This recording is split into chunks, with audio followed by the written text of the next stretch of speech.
tout le monde, bienvenue dans le 3e épisode de notre podcast Charabia. Je suis Léonie. Je suis Éléonore. Je suis Ingrid. Je suis Tania. Je suis Rebecca. Aujourd'hui, nous allons vous parler d'un mythe intemporel, celui de Tristan et Isolde. Soyez les bienvenus. Tristan et Isolde est une légende internationale connue.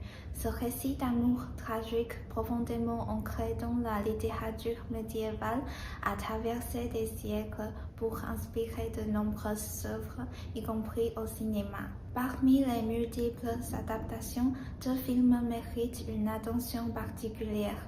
Tristan et Isolde, sorti en 2006, et L'Éternel Retour, un chef-d'œuvre français en noir et blanc réalisé en 1943.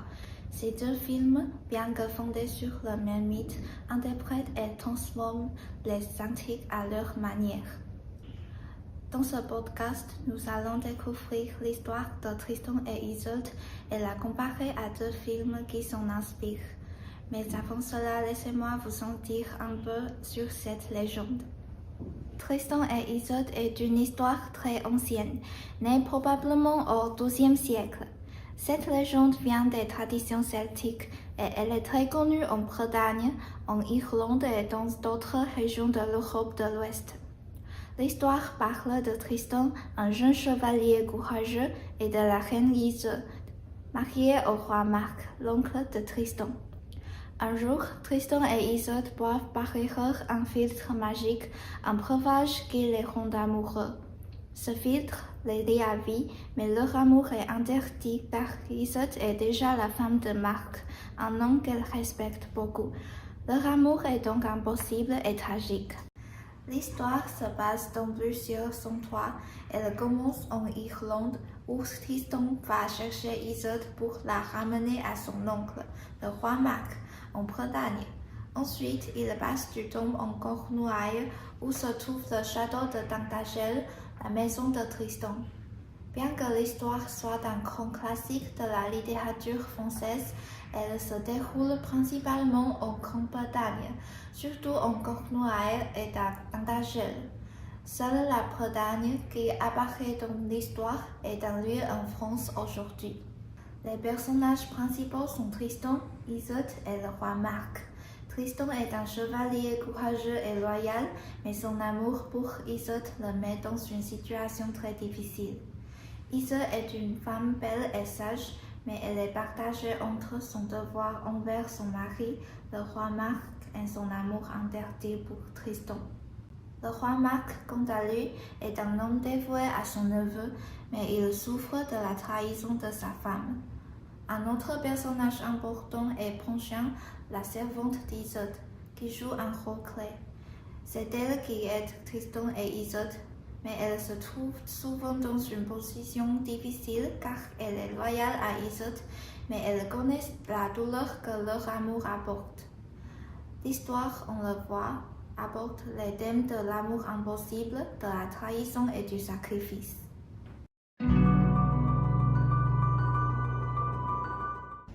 Bonjour tout le monde, je suis Léonie. Après une brève introduction sur la base de l'histoire de Tristan et Isolde, je voudrais vous inviter à découvrir la portée littéraire et le développement de cette légende à travers des centaines d'années. Il faut se demander comment l'histoire de Tristan et Isolde est-elle devenue si connue partout dans le monde. En fait, tout a commencé au Moyen Âge, mais il faut noter que la définition du Moyen Âge en littérature se distingue de la définition générale.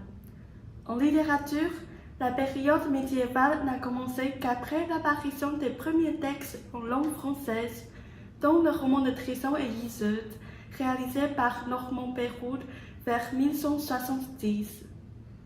De plus, Tristan et Isolde est aussi l'une des premières œuvres destinées à la féodalité, la chevalerie et à l'amour courtois. Il faut savoir que l'amour courtois est une manière d'aimer très particulière au Moyen Âge, qui n'est pas toujours un amour partagé et souvent entre un homme et une femme d'une classe supérieure. Donc, Le dilemme amoureux résulte de ce genre de rapport qui est étroitement lié à la féodalité. Dans le roman, Trison est un chevalier hardi et un vassal de son oncle. Son dilemme, c'est la fidélité envers son oncle, le roi Marc, ou l'amour d'Iseult qu'il convoite. Je cite deux phrases. Ah, je t'ai connu père, non par peur, mais par tendresse et par pitié. Tu as voulu nous pardonner. Cette phrase exprime l'amour fidèle de Trison pour le roi. Ensuite, Trison poursuit. Naguère, je pouvais le haïr et l'oublier. Il avait abandonné Iseult. Elle était mienne. La reine, elle était reine près de lui. C'est pour moi qu'il suit cette route mauvaise. Ici, le dilemme et ses émotions pour Iseult sont soulignés. Ainsi dit Tristan dans le roman et se manifeste son conflit interne. Toutefois, l'histoire de Trison et Iseult se démarque aussi de la tradition romanesque de l'amour courtois en ce qu'elle présente un amour consommé, c'est-à-dire que les amoureux deviennent, selon les versions, amants et donc contreviennent aux normes féodales de fidélité. La fidélité du couple marié et celle du vassal au souverain, là où l'amour courtois se limite souvent à la mélancolie des sentiments, toujours restreints et respectueux de l'ordre social.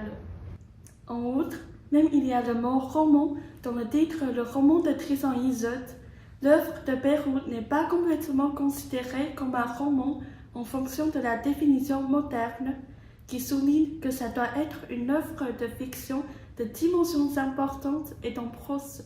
Pourtant, sa version a été composée en texte de dimensions modestes et rédigée en vers octosyllabiques. C'est la raison pour laquelle on n'est pas tous d'accord. Cependant, il faut remarquer qu'au moment où est sorti le roman de Trison et Iseult, les œuvres littéraires à l'époque étaient généralement réalisées pour réciter, performer ou pour chanter comme des chansons de geste. Donc, le roman de Trison et Iseult est à la fois l'une des premières œuvres littéraires en langue française et l'une des œuvres les plus anciennes qui nous montrent le système social du Moyen Âge. Mais d'où provient cette légende? Quelle est son origine? Il faut ajouter que même Béroul a réalisé la première version écrite de l'histoire de Trison et Iseult.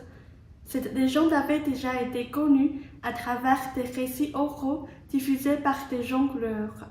On dit que l'histoire de Diarmuid et Glaïn, un folklore celtique, est à l'origine de ce mythe. Cette légende inclut une intrigue similaire, 3 personnages qui existent également dans le roman de Trison et Iseult, et certains noms de lieux et de personnes attestés avant le XIIe siècle. Au fur et à mesure, cette histoire celtique se développait de l'oral à l'écrit. Des reprises et des adaptations ont abondamment apparu suite aux 2 premières versions écrites de Béroul et de Thomas, y compris celle de Joseph Bédier, à laquelle je me suis référée pour ce podcast. Je vous recommande sincèrement de lire cette excellente version en français moderne. Revenons sur le podcast. Cette histoire est devenue de plus en plus importante, ce qui a influencé plusieurs œuvres littéraires dans le monde, dont Roméo et Juliette. On a même créé le mot tristanien pour désigner tout ce qui est relatif à cette œuvre. Donc, c'est pour sa portée symbolique et historique en littérature que nous l'avons choisi pour le sujet de la production de notre cours de littérature médiévale. C'est fini pour l'introduction sur la portée littéraire et le développement de la légende tristanienne. J'espère que c'était assez détaillé et que vous en avez connu plus. Ensuite, on va entrer dans l'essentiel du podcast, la comparaison entre le roman et 2 adaptations cinématographiques.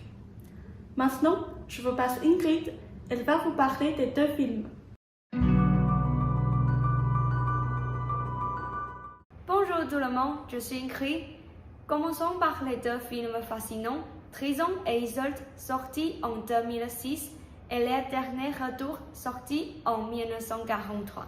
Bien que ces 2 films aient été réalisés à plus de 60 ans d'écart, ils partagent la même histoire, celle de Trison et Iseult. Une histoire d'amour tragique, passionnée et pleine de contradictions. Trison et Iseult, réalisé par Kevin Reynolds en 2006. mais dans vedette James Franco et Sophia Myles. Ce film se concentre sur l'amour, la loyauté et la guerre, avec un cadre médiéval qui lui donne une ambiance épique. En revanche, Les Derniers Retours, réalisé par Jean Delannoy en 1943, avec Jean Marais et Madeleine Sologne, est un film plus poétique et symbolique, qui reflète les émotions et le contexte de la Seconde Guerre mondiale. Son style est plus onirique et abstrait, et il a été tourné en noir et blanc, ce qui le distingue visuellement du film de 2006. De plus, les costumes, l'intrigue et les décors de Les Derniers Retours sont plus modernes, correspondant à l'époque de guerre dans laquelle il a été réalisé.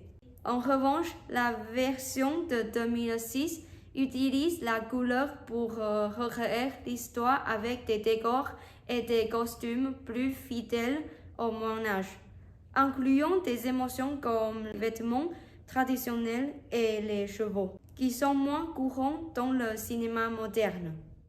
Et pour analyser les deux films, aujourd'hui nous avons invité Antoine, notre assistant de français, qui a un master en analyse de cinéma et connaît parfaitement ce domaine. Bonjour Antoine. Bonjour, merci de m'avoir invité, Tadjara. Et je t'ai préparé quelques questions pour mieux connaître ces deux films. Et dans les deux films, l'amour est souvent entravé par des facteurs sociaux, de classe ou extérieurs. Comment ces facteurs influencent-ils l'évolution émotionnelle des personnages et comment les contextes narratifs dans chaque film influencent-ils la lecture de l'œuvre originale? Tout d'abord, je pense que les deux films rétablissent assez bien les entraves sociales à l'amour de Tristan et Iseult, comme dans le mythe original, c'est-à-dire la relation privilégiée avec Marc, que ce soit une relation féodale, comme dans le film de 2006, donc on conserve la relation médiévale du mythe, ou que ce soit une relation plus de neveu à oncle, ce qui est aussi assez proche du mythe, dans le film de Delannoy. Deuxièmement, ce qui est frappant, c'est la différence de cadre. Je veux dire par là, le cadre narratif ne se déroule pas dans les mêmes circonstances. Dans le film de Delannoy et Cocteau décident de réinterpréter l'histoire à leur époque, c'est-à-dire dans les années 40, avec tous les éléments liés à cette époque, les voitures de l'époque, les costumes de l'époque, etc. Pourquoi ? C'est forcément lié au titre, Éternel Retour, comme expliqué dans le texte introductif du film, est un emprunt au concept de Nietzsche, d'Éternel Retour. Et ici, Cocteau l'explique très bien, il veut montrer en quelque sorte la nature éternelle, anhistorique, toujours et éternellement recommencée du mythe. Le mythe, en quelque sorte, survit toujours malgré l'ignorance des personnages qui l'accomplissent. Donc ici, c'est pour ça qu'il change aussi les noms des personnages. Ce n'est plus Tristan et Iseult, c'est Patrice et Nathalie, etc. etc. Le point de vue de Kevin Reynolds est complètement opposé, puisque lui, il décide au contraire de réinscrire l'histoire à peu près au VIe siècle, pendant les âges sombres, Dark Ages, durant lesquels les Cornouailles subissent de nombreux raids irlandais. Ça se fait de plein de façons différentes. L'attention au décor, aux costumes, et beaucoup de détails sur les nombreuses tribus qui composent l'Angleterre à cette époque. Que ce soit les Celtes, Pictes et Scots par exemple, ou les Germains, Angles et Saxons. Alors, ce faisant, il prend un risque. Le premier risque, c'est de créer des anachronismes fréquents. Les personnages sont quand même ont une psychologie très proche de la nôtre en plein de domaines. Il y a d'autres problèmes, par exemple, Tristan et Iseult citent un poème qui est un poème anglais qui est en fait du 15e siècle, 15e, 16e siècle, donc ça ne marche plus. Et l'unification de l'Angleterre qu'on attribue au roi Marc, on sait qu'elle surviendra plutôt vers le 10e, 11e siècle, sous l'influence des rois de Wessex, donc les traîtres dans le film. Donc voilà, je dirais que ce qui différencie fortement les deux films, c'est le choix du cadre. Là où Delannoy et Cocteau choisissent de transposer l'histoire dans un cadre contemporain, voulant par là affirmer la nature éternelle du mythe, Kevin Reynolds, lui, choisit de réintégrer ce mythe dans son contexte originel, avec toutes les distorsions que ça suppose, avec tous les modifications qu'ils vont lui faire subir pour coller au cadre idéologique, je dirais, américain du XXIe siècle. Les deux films réinterprètent le mythe de Tristan et Isolde en fonction de leur époque. Les derniers retours placent l'histoire dans les années 1940, soulignant l'éternité du mythe et son lien avec le contexte historique. Le film de Kevin Reynolds se déroule en Angleterre médiévale, intégrant des valeurs modernes, notamment l'héroïsme et la liberté individuelle, ce qui donne une narration américaine, suscitant des controverses. Ces œuvres montrent comment le contexte de production influence l'interprétation du mythe et soulève la question de la fidélité à l'original. Ensuite, concernant la deuxième question, comment les conditions de production ont-elles affecté le remaniement du mythe? Dans quel contexte particulier ces films ont-ils été produits et en gardent-ils la marque? Comment sont les ressentis, la réception? Ok. Premièrement, en ce qui concerne l'Éternel Retour, le film français s'inscrit dans un double registre. Premièrement, celui de l'occupation et deuxièmement, celui du réalisme poétique. Donc, pour l'occupation, rappelons les directives de Goebbels, ministre de la propagande nazie, à l'époque, qui avait demandé à ce que le cinéma français ne produise que des films creux, stupides. Bon, ça n'a pas empêché la réalisation de certains chefs-d'œuvre de l'histoire du cinéma, comme Les Enfants du Paradis ou Les Visiteurs du Soir de Marcel Carné et Jacques Prévert. D'ailleurs, c'est un film qui a beaucoup marqué Delannoy et Cocteau pour réaliser L'Éternel Retour, parce que c'est aussi un film qui s'inspire de légendes médiévales et qui traite de l'amour plus fort que la mort, etc. Le film a, par la suite, à la Libération, été accusé d'accointance avec l'idéologie nazie, notamment par son esthétique. Dans certaines scènes, Jean Marais et Madeleine Sologne incarnent vraiment le couple arien, la pureté de la race, etc., avec leurs cheveux teints en blond, parce qu'ils ne sont pas blonds comme ça. Mais avec un peu plus de subtilité, on peut comprendre que ce choix était dû à la nature mythique de la légende et que Cocteau et Delannoy voulaient retranscrire une forme de version onirique, une version vraiment mythique de Tristan et Iseult. Et s'il est vrai que Cocteau et Delannoy et Jean Marais n'étaient pas des résistants, voire même pour certains qu'ils avaient eu des camarades ou des amis proches du parti nazi, comme Leni Riefenstahl ou Arno Breker, il est aussi vrai de rappeler que ils avaient aussi des amis communistes, juifs, etc. Donc voilà, c'est difficile de vraiment inscrire L'Éternel Retour comme un film, disons, pro-nazi à l'époque. Je crois que c'était exagéré. Et la deuxième inscription du film, c'est dans le réalisme poétique. Donc le réalisme poétique, c'est vraiment un genre typique du cinéma français de ces années-là, des années 30-40. Et en cela, L'Éternel Retour est typique de ce genre de film.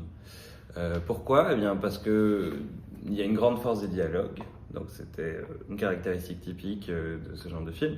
Souvent, ils étaient écrits par Jacques Prévert, comme dans Les Visiteurs du Soir, ou ici par Jacques Cocteau. Donc une grande importance donnée au dialogue, un fond social très présent. Je crois que ce n'est pas pour rien que Delannoy et Cocteau ont décidé de faire de Nathalie une une femme qui vient d'une île très pauvre, etc., et non plus la princesse d'un royaume lointain. On retrouve des divisions sociales encore fort marquées. Par exemple, Marc n'est plus le roi d'Irlande ou de Cornouailles ou de je ne sais où. C'est un bourgeois, c'est un grand propriétaire terrien. Et ce qui est intéressant, c'est que là, ça ne change pas grand-chose. Parce qu'il finit quand même par traiter tout le monde comme ses sujets.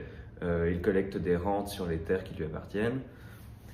Et ce qui est intéressant, encore une fois, c'est la trajectoire sociale que vont effectuer Tristan et Iseult, enfin ici Patrice et Nathalie, lorsqu'ils vont échanger leur rôle, entre guillemets, c'est-à-dire que Nathalie va monter au château et Tristan descendre au garage, entre guillemets. Donc voilà, je dirais que pour l'Éternel Retour, c'est vraiment l'inscription dans l'occupation et le réalisme poétique. Quant au film de Kevin Reynolds, donc rappelons qu'il a été réalisé en 2006, et je pense que c'est assez typique en termes de production, de réalisation des films de ces années-là. On peut encore voir la patte, la trace des films des années 90, comme par exemple dans toutes les scènes un peu oniriques, la musique notamment aussi, qui est vraiment très datée, hein, on peut déjà l'entendre maintenant. Et en même temps, je trouve que le film a déjà acquis quelques techniques, quelques tropes esthétiques d'une grosse production comme Le Seigneur des Anneaux à l'époque, qui avait fort marqué les esprits. Le choix d'ailleurs de tourner en décor naturel est encore une fois typique des années 2000, entre 2000 et 2010. Donc ça a été beaucoup tourné en République tchèque et en Irlande. En République tchèque pour les décors en château et Irlande pour les décors naturels. Et la production s'en est beaucoup ressentie parce que le temps en Irlande est fort changeant, c'est très difficile de tourner avec une lumière naturelle là-bas, etc., etc. Et ce qui aujourd'hui aurait fait une faiblesse parce qu'on aurait sans doute retravaillé le film en post-production, on aurait tourné beaucoup plus en studio qu'en décor naturel, etc., etc. Eh bien, je trouve que dans ce film de 2006, ça fait toute sa force parce que toutes les images les plus belles du film sont généralement celles qui sont tournées en décor naturel, avec notamment une belle profondeur de champ, souvent très bien exploitée. Mais pour en venir à la réception de ces films, L'Éternel Retour, ça a été un immense succès. Ça a propulsé Jean Marais au sommet de la gloire à l'époque. Il se faisait harceler par plein d'admiratrices. Ça a lancé la mode du pull jacquard qu'il porte dans le film. Voilà. Ça a légitimé aussi Jean Marais en tant qu'acteur, parce qu'à l'époque, il n'était pas vraiment reconnu comme un acteur crédible. Mais pour le film américain, c'est tout l'inverse. En fait, le film américain a connu un déficit d'à peu près 3 millions de dollars. Donc c'était un échec au box-office. Et James Franco dira par la suite qu'il regrette d'avoir tourné dans ce film. On peut se demander à quoi c'est dû. Moi, je proposais qu'une hypothèse, mais en fait, je n'en sais rien. Je dirais que c'est dans l'écriture que se sont posés beaucoup de problèmes. C'est-à-dire que là où le film de Delannoy est riche en dialogue, en personnages variés, parfois comiques, comme la famille un peu atroce, le garagiste Lionel, etc., etc., le film américain est assez plat. Hein. Les personnages sont des fonctions, ils sont assez monolithiques, et les dialogues sont tout juste travaillés. Donc c'est une piste, mais après je n'en sais rien. Je suis tout à fait d'accord avec ton analyse, notamment sur l'impact du contexte historique sur les derniers retours. L'inspiration tirée de Les Visiteurs du soir et la controverse autour de l'image aérienne illustre bien comment une œuvre peut être interprétée différemment selon son époque, malgré des intentions artistiques parfois très complexes. Pour ce qui est de la version de 2006, je partage aussi ton avis. Les décors réels et l'utilisation de la lumière naturelle renforcent effectivement l'immersion. Cependant, la simplification des personnages et l'adaptation au code narratif américain affaiblissent la profondeur du mythe. En comparaison, les derniers retours restent plus vivants et nuancés grâce à ses personnages secondaires bien développés et à ses touches d'humour.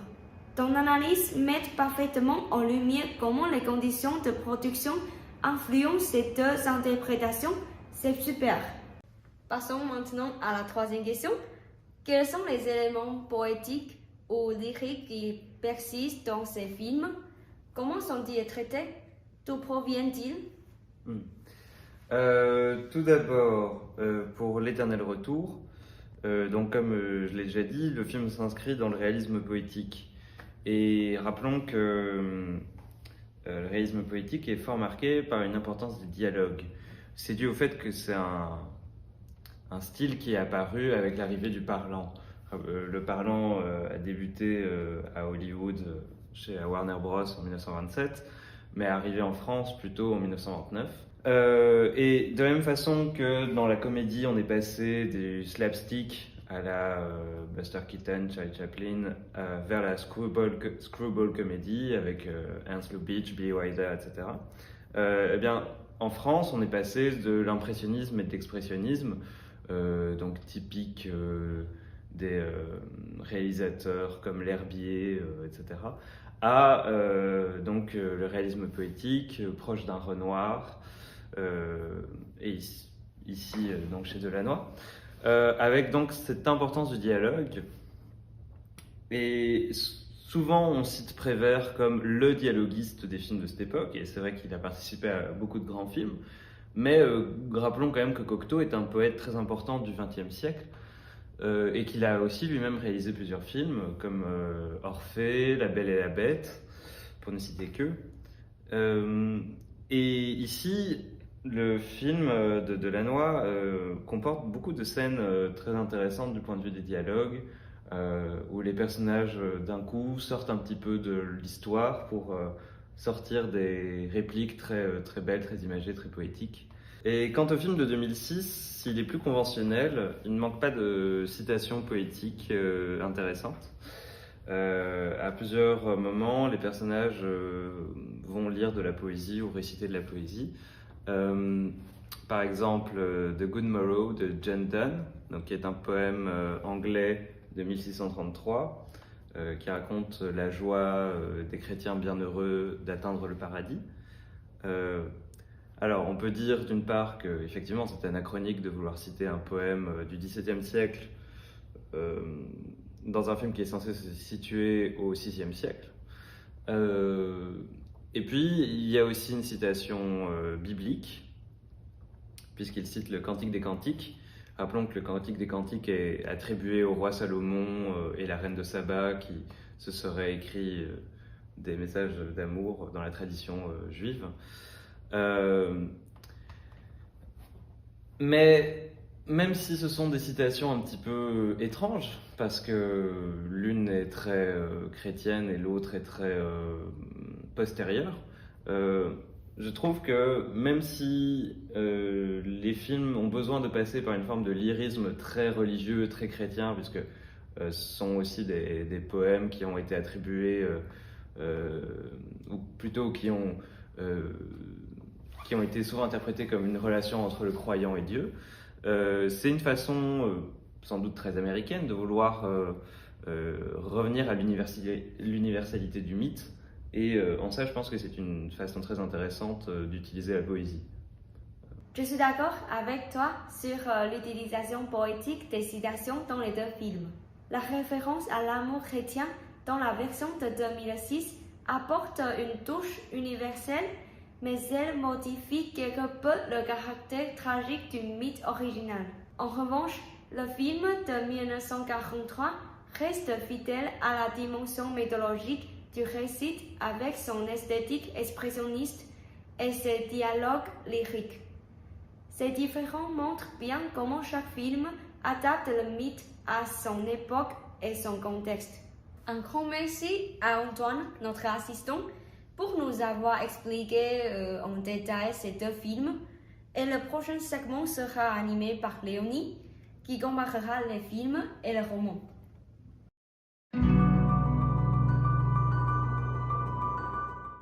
Merci Ingrid de nous avoir introduit les concepts principaux des deux films. Et ensuite, je voudrais vous parler des différences et des similarités entre les adaptations cinématographiques et le roman de Joseph Bétier. On commence par Tristan et Isolde de 2006. En fait, l'histoire a été presque réinventée dans le film. Il se concentre sur les conflits entre l'Irlande et Cornouailles. Certainement, il existe des éléments du Moyen-Âge, mais plusieurs parties ont été changées. Par exemple, Tristan et Isolde ne sont pas tombés amoureux l'un de l'autre en raison du filtre d'amour. Et en plus, Isolde qui meurt à la fin du roman reste vivante dans le film. Je dis que cette adaptation est plus historique que littéraire. C'est à la fois intéressant et étonnant que le film se déroule de cette manière. Antoine, je suis curieuse de savoir quelle est ta première réflexion quand tu regardais le film. Tout d'abord, j'ai été fort frappé par le souci d'historisation, on va dire, du mythe. C'est-à-dire que là où le mythe original, la légende de Tristan et Iseult, on peut la rapporter au XIIe siècle et sans doute qu'il a des origines qui remontent jusqu'au VIe siècle. Ici, le souci de Kevin Reynolds a été vraiment de réinscrire la légende au VIe siècle dans les âges sombres d'Angleterre, les Dark Ages, durant lesquels les raids militaires irlandais étaient fréquents en Cornouailles. Ce souci de réhistorisation, il se fait d'abord par les inscriptions qui ouvrent le film, qui expliquent bien la chute de l'Empire romain d'Occident, la séparation des tribus celtiques. Ça fait l'impasse tout de même sur l'explication qui aurait été nécessaire sur l'arrivée des Germains, des tribus germaniques que sont les Angles et les Saxons. Cette réhistorisation, elle se fait aussi par un souci des décors et un souci des costumes, etc., qui est très intéressant et qui donne lieu à une esthétisation très réussie à certains moments. Mais cette réhistorisation, elle pêche aussi à certains endroits, c'est-à-dire que là où Delannoy et Cocteau choisissaient plutôt de mettre en avant la nature mythique de la légende de Tristan et Iseult, en la rendant anhistorique en un sens, en historisant à l'excès, ici, Kevin Reynolds, eh bien, il ne peut s'empêcher de commettre quelques anachronismes, comme on l'a dit. Par exemple, les volontés d'émancipation de Iseult, les rapports très libres entre eux, etc., sont assez difficiles à prouver ou à trouver dans l'histoire. Et deuxièmement, eh bien, on essaye de faire du roi Marc l'unificateur de l'Angleterre, alors que ce sont en fait les rois du Wessex, plus ou moins au Xe, XIe siècle, qui le feront.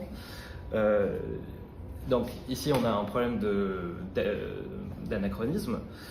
Et deuxièmement, selon moi, ça porte aussi le problème que ça enlève la nature du coup mythique de la légende.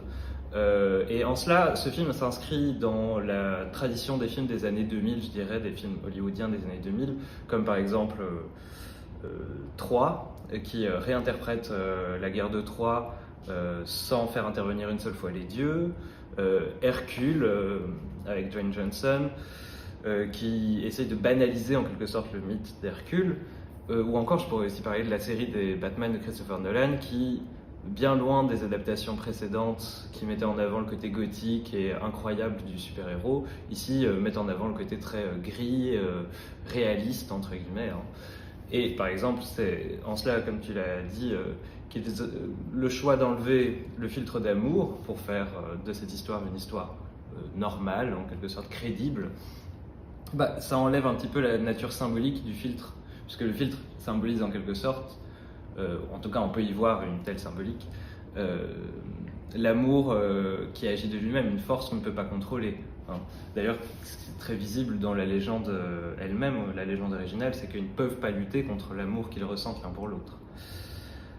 Deuxièmement, dans cette réinterprétation, en dehors de la réhistorisation, il y a aussi le problème idéologique, je dirais. C'est-à-dire qu'en changeant l'histoire, c'est-à-dire en faisant survivre Iseult et en sacrifiant Tristan pour le royaume d'Angleterre, pour ce qui va devenir le royaume d'Angleterre,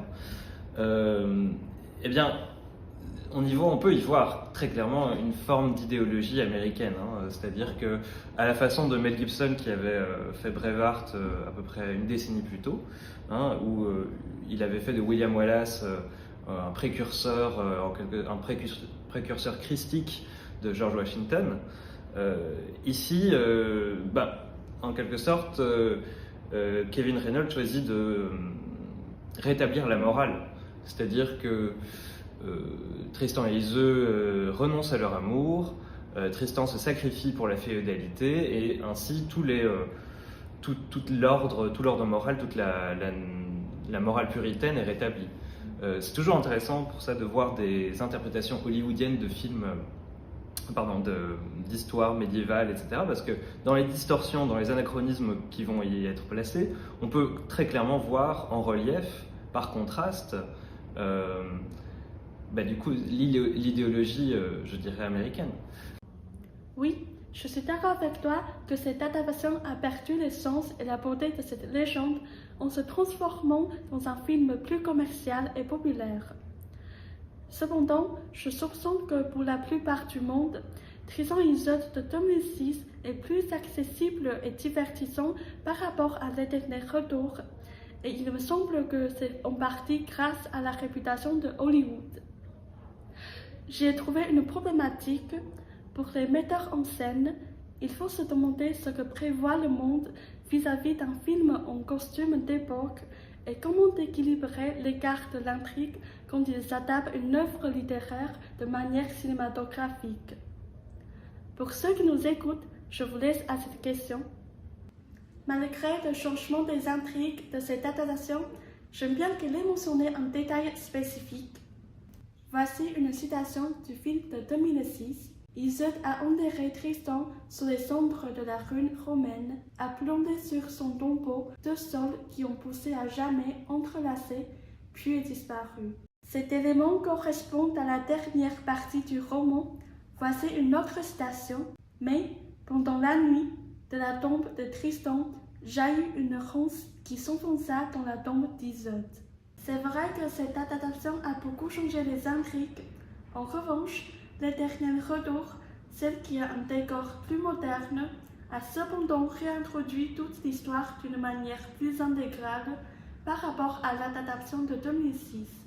Dans le film de 1943, j'ai constaté que les intrigues suivent celles du roman et il y a notamment 3 éléments essentiels du roman qui sont présents dans le film. Le filtre d'amour, les 2 Iseult et la mort de Tristan et Iseult. Dans le film, Tristan et Iseult s'appellent Patrice et Nathalie, et il y a une deuxième Nathalie qui est devenue jalouse à cause de la relation entre le héros et l'héroïne. Comme évoqué dans le roman, colère de femme est chose redoutable. Ce film illustre bien le triangle d'amour entre ces 3 personnages, et l'idée majeure du film reste dans les émotions et les changements internes du héros.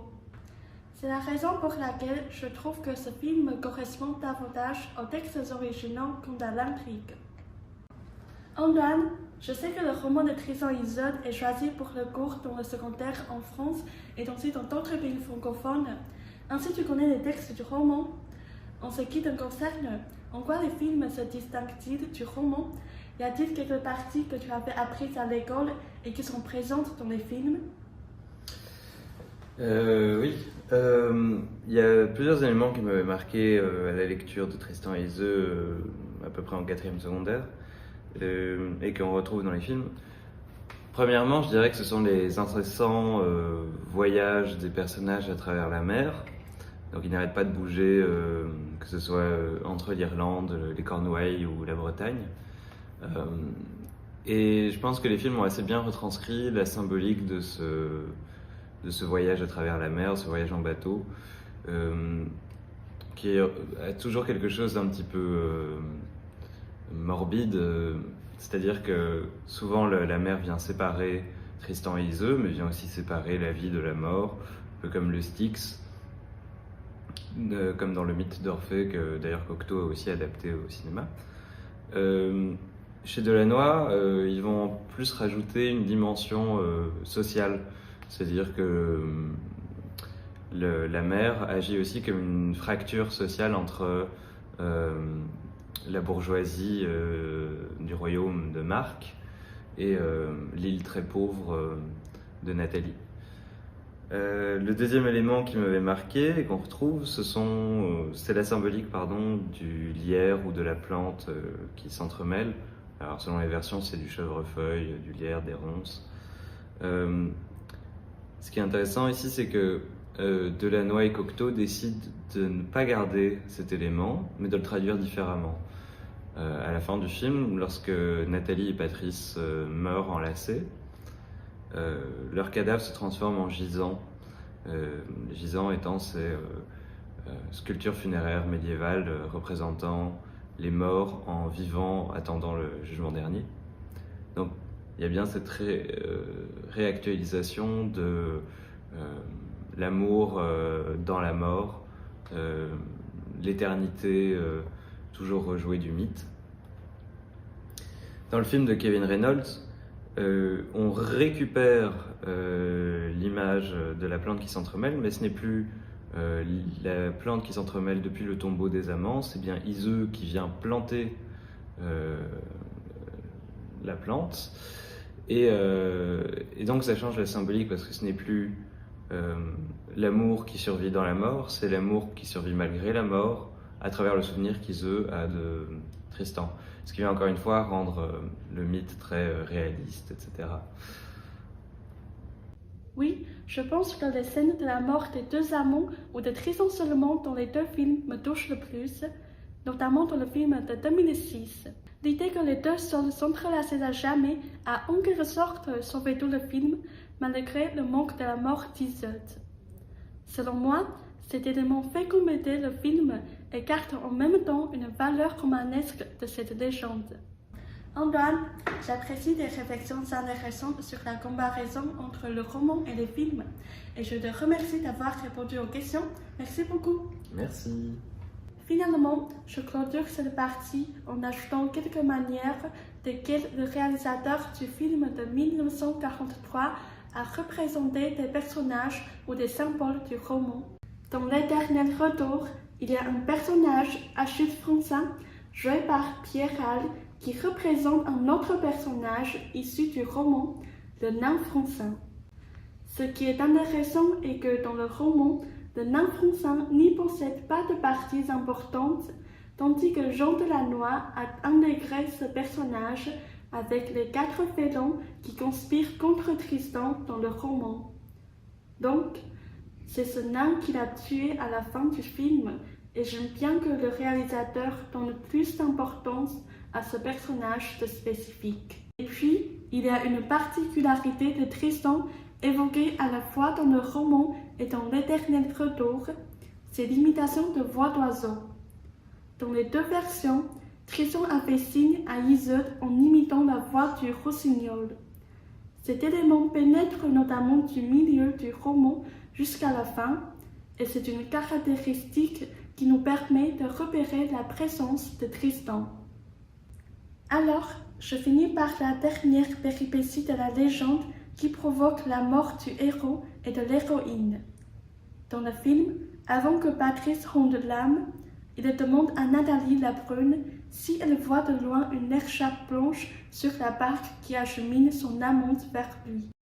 Trahi par lui et s'abandonnant dans la colère, il se venge et répond qu'il ne voit qu'un pavillon rouge. Patrice, qui désespère d'avoir des retrouvailles avec Nathalie la blonde, dit « Je ne peux pas retenir ma vie plus longtemps » et meurt ainsi. Pareillement, dans le roman, Tristan demande à Iseult au blanchemain si la voile de la nef est blanche ou noire. La réponse est toujours funeste, ainsi que son sort. Maintenant, je vous passe Tania.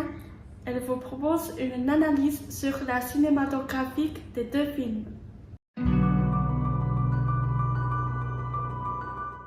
Le dernier retour et Tristan et Iseult sont deux films séparés depuis plusieurs décennies, mais chacun affiche son charme unique en termes de technique cinématographique et de style visuel.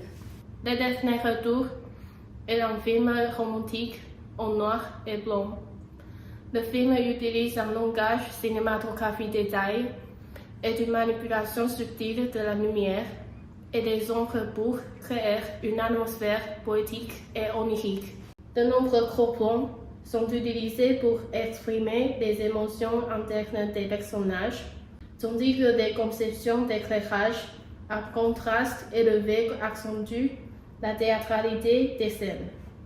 En revanche, Tristan et Isolde est un film d'aventure historique sorti en 2006 qui utilise des techniques d'effets spéciaux avancés et des techniques photographiques dynamiques pour un effet visuel plus réaliste et immersif. Le film renforce la tension des scènes de combat grâce à des prises de vue multipoints et à un montage rapide. De plus, l'utilisation riche des couleurs dans le film, avec des variations de temps froid et chaud, exprime différentes émotions et situations. Comme aujourd'hui, Anton est avec nous. On refait ce podcast avec quelques questions sur la cinématographie utilisée dans ces deux films. Rebonjour Anton. Bonjour. Dans ces deux films, quelles techniques de mouvement de caméra, comme le panoramique et le suivi, sont utilisées pour augmenter l'effet dynamique des scènes et l'immersion du spectateur? Dans l'Éternel Retour, par exemple, il y a un travelling latéral très intéressant, alors que Patrice est porté inconscient dans le bar, et Madeleine Sologne, donc Nathalie, le suit à mesure qu'ils avancent, et leurs visages en gros plan sont situés aux deux extrémités du cadre dans les coins, inférieur et supérieur, symbolisant leur amour, mais aussi leur mort à venir. Dans le film américain, il y a une plongée totale très intéressante au moment de la première rupture entre Tristan et Iseult. Alors que Tristan doit repartir en Cornouailles, la caméra décide de faire une plongée totale sur les deux amants qui se séparent, avec la mer, l'écume de la mer qui vient séparer en milieu de cadre les deux personnages. Ah, c'est vraiment fascinant de voir comment chaque film exploite des mouvements de caméra pour raconter son histoire d'une manière unique. Passons maintenant à l'éclairage. Selon toi, en quoi les utilisations de l'éclairage dans ces deux films diffèrent-elles l'une de l'autre pour créer une atmosphère et mettre en valeur l'importance des scènes? Et comment l'éclairage des scènes de nuit et d'intérieur influence-t-il la perception du spectateur? Pour le film de Delannoy, qui s'inscrit, encore une fois, je le répète, dans le réalisme poétique, légataire de plein de traits esthétiques de l'expressionnisme allemand, on va avoir cet éclairage très expressionniste, très caractéristique, qui agira en contraste avec les scènes où les deux amants peuvent exprimer leurs sentiments, la pureté de leurs sentiments, comme par exemple au chalet dans la neige, où là ils sont presque éclairés en 3 points, contrairement aux scènes où ils doivent se cacher, où leurs visages sont cachés par les ombres, etc. Pour le film américain, les scènes de nuit sont particulièrement intéressantes. Ce sont des persistances, selon moi, un peu féeriques, car ils sont toujours éclairés par les astres naturels, la lune, les étoiles, comme s'ils étaient en plein jour alors qu'ils doivent se cacher. Ce sont un petit peu des moments magiques dans le film. L'utilisation de l'éclairage est importante pour capturer l'atmosphère et l'émotion. Vos explications montrent bien les différents styles entre les deux réalisateurs. Maintenant, parlons un peu de la composition. Et comment les réalisateurs dans ces deux films utilisent-ils la règle des 2 tiers et la composition symétrique pour renforcer l'émotion et la narration? Ici, Delannoy est sans doute plus symboliste que Reynolds. Là où Delannoy va utiliser la composition pour commenter le film, Reynolds, selon moi, utilise beaucoup plus le décor pour faire ça. Donc, dans plein de plans désaxés, en plongée, en contre-plongée, on peut voir des commentaires sur la relation entre Nathalie et Patrice.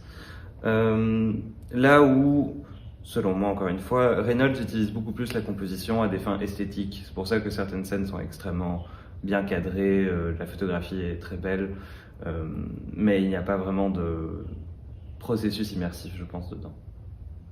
Et merci beaucoup Antoine pour ces analyses riches et captivantes. Merci de m'avoir invité. À travers ces deux styles si différents, on voit comment le cinéma transcende des époques pour raconter des histoires universelles. Cela donne envie de revoir ces films avec un œil nouveau, attentif à tout ce que vous avez partagé. Le mythe de Tristan et Isolde raconte un amour interdit entre Tristan et Isolde, la reine mariée à son oncle, le roi Marc. Ce récit né au XIIe siècle a inspiré de nombreuses œuvres. Les films Tristan et Isolde et Le Dernier Retour offrent des adaptations distinctes, l'un assez sur l'aventure et l'autre sur la fatalité. Le passage analyse aussi le roman de Tristan et Isolde, une œuvre poétique influençant des récits comme Roméo et Juliette. Les deux films réinterprètent le mythe de Tristan et Isolde selon leur époque. Le Dernier Retour se déroule dans les années 1940 et montre l'intemporalité du mythe. Le film de Guillaume Renaud se situe au Moyen-Âge en Angleterre, mais y ajoute des valeurs modernes, comme l'héroïsme et la liberté individuelle, ce qui suscite des controverses. Comme l'évoquait Antoine, la technique de prise de vue de Le Dernier Retour alliait réalisme poétique. Pendant le film de 2006, le film a été tourné avec des techniques typiques des années 2000, mais il reste en même temps le cadre de certains tropes esthétiques et narratifs des années 90, scènes d'amour très onirique, romantisme sévère et tendance progressive au réalisme. Quant à la différence entre les films et le roman, l'élément le plus important est supprimé. C'est le filtre d'amour. Comme le disait Antoine, le filtre est en quelque sorte le symbole de la nature magique de l'amour. Dans le film de Renaud, Tristan est mort pour le pays, mais Isolde a survécu, au lieu que les deux meurent ensemble dans le roman. Comme disait Antoine, l'idée de se sacrifier pour son pays est très américaine. On dirait que Renaud a transformé le roman mythologique médiéval en mythe américain. Enfin, nous avons discuté des techniques de tournage des deux films. Dans Le Dernier Retour, un travelling montre l'amour et la vente de Patrice et Nathalie. En 2006, un plan en plongée sur la plage souligne la séparation des protagonistes. L'éclairage de Delannoy, influencé par le réalisme poétique, contraste la lumière vive lorsqu'ils vivent leur amour et l'obscurité lorsqu'ils se cachent. Dans le film de Reynolds, la nuit éclaire les amants la nuit, symbolisant la pureté de leurs sentiments.